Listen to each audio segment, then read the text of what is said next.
Hello guys, this is Volvopedia once again.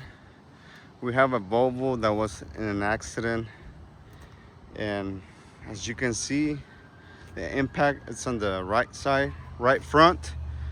Look at all the damage.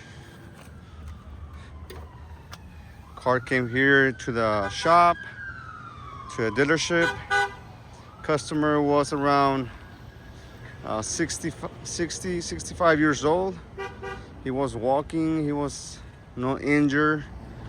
He was in good condition. I asked him how he was, if he feel good, and he's like, I'm good. He was walking normal, no signs of pain. So Volvo vehicle did its job to protect the life of the driver. This so it was only one person inside, so it protected the life of the driver. So I tell him the car did its job, sir.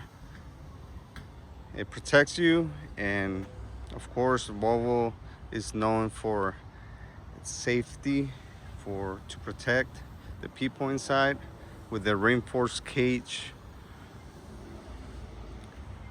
This metal here, so it's very hard to bend, to break. So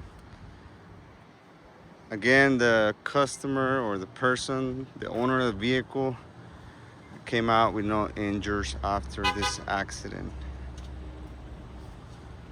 So remember always to buy a Volvo, and it can keep you safe from accidents. Thank you guys for watching Volvopedia, guys.